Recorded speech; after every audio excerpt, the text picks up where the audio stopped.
ஸ்ரீ ராமகிருஷ்ணா மருத்துவமனை சார்பில் சமூக வலைதளம் மூலம் புற்றுநோய் விழிப்புணர்வு இயக்கம் மற்றும் இலவச புரோஸ்டேட் புற்றுநோய் பரிசோதனை துவக்கம். கோவை ஸ்ரீ ராமகிருஷ்ணா மருத்துவமனையில் உலக புற்றுநோய் தினத்தை முன்னிட்டு சிறப்பு விழிப்புணர்வு நிகழ்ச்சி மற்றும் 1 மாத கால இலவச புரோஸ்டேட் புற்றுநோய் பரிசோதனை திட்டமும் அறிமுகம் செய்யப்பட்டது. இந்த நிகழ்ச்சியின் சிறப்பு விருந்தினராக கோயம்புத்தூர் சரக காவல் துணைத் தலைவர் டாக்டர் வி சசிமோகன் ஐபிஎஸ் கலந்து கொண்டு சமூக வலைதளம் மூலம் புற்றுநோய் விழிப்புணர்வு இயக்கத்தையும் இலவச புரோஸ்டேட் புற்றுநோய் பரிசோதனை திட்டத்தையும் தொடங்கி வைத்தார். இந்த நிகழ்ச்சிக்கு எஸ்என்ஆர் சன்ஸ் அறக்கட்டளை நிர்வாக அறங்காவலர் டாக்டர் சுந்தர் ராமகிருஷ்ணன் தலைமை தாங்கினார். முதலாவதாக நிகழ்ச்சிக்கு வந்த அனைவரையும் ஸ்ரீ ராமகிருஷ்ணா புற்றுநோய் சிகிச்சை மற்றும் ஆராய்ச்சி மையத்தின் இயக்குனர் டாக்டர் பி குகன் வரவேற்றார். உலக புற்றுநோய் தினத்தை முன்னிட்டு ஸ்ரீ ராமகிருஷ்ணா மருத்துவமனை புற்றுநோய் சிகிச்சை மற்றும் ஆராய்ச்சி மையம் சார்பில் பிப்ரவரி மாதம் முழுவதும் இலவச புரோஸ்டேட் புற்றுநோய் பரிசோதனை நடத்துவதாகவும் இது தொடர்ந்து 20வது ஆண்டாக புற்றுநோய்க்கு எதிராக முன்னெடுக்கப்படும் முயற்சியாகும் என்றார்.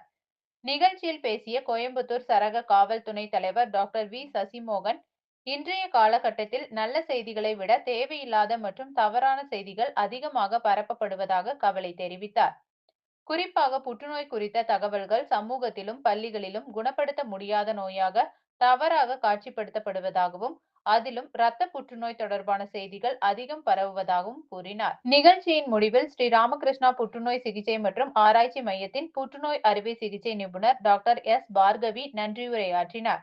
இந்நிகழ்வில் எஸ்என்ஆர் சன்ஸ் அறக்கட்டளையின் இணை நிர்வாக அறங்காவலர் எஸ் நரேந்திரன், தலைமை செயல் அதிகாரி சி வி ராம்குமார், தலைமை நிர்வாக அதிகாரி திரு டி மகேஷ்குமார் மற்றும் ஸ்ரீ ராமகிருஷ்ணா மருத்துவமனையின் மருத்துவ இயக்குனர் டாக்டர் எஸ் ராஜகோபால், மருத்துவ கண்காணிப்பாளர் டாக்டர் எஸ் அழகப்பன் ஆகியோர் பங்கேற்றனர். இன்றைக்கு உலக புற்றுநோய் விழிப்புணர்வு தினம். இந்த உலக புற்றுநோய் விழிப்புணர்வு தினத்தில் இன்றைக்கி புற்றுநோயோட எண்ணிக்கை இந்தியாவில், தமிழ்நாட்டில் அதிகமாக இருக்குது. இந்தியாவில் 16 லட்சத்துக்கு மேலே இருக்காங்க. இது கடந்த 10 வருடங்களில் கிட்டத்தட்ட 70-80% அதிகமாக இருக்குது.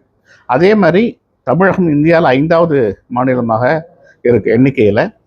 கோவை மாவட்டம் தமிழ்நாட்டில் 5வது மாவட்டமாக இருக்குது. சரிங்க. மெயினாக ஆண்களுக்கு வாய் புற்றுநோய், குடல் புற்றுநோய், நுரையீரல் புற்றுநோய், இரைப்பை புற்றுநோயும், பெண்களுக்கு மார்பக புற்றுநோயும், கர்ப்பப்பை வாய் புற்றுநோயும், சினப்பை முட்டை புற்றுநோயும் இருக்குது. ஸோ இதில் என்னென்னா 50% மேலே இந்த புற்றுநோய்களை ஆரம்ப நிலையில் கண்டுபிடிக்க முடியும். ஆரம்ப நிலையில் இவங்களுக்கு ஸ்க்ரீனிங் மூலம் கண்டுபிடிச்சுன்னா இவங்களை ஆரம்ப நிலையில் குணப்படுத்த முடியும். இதுக்கு பற்றிய விழிப்புணர்வு வேணும். அதுக்காக தான் இன்றைக்கு ராமகிருஷ்ணா புற்றுநோய் சிகிச்சை மையம், ராமகிருஷ்ணா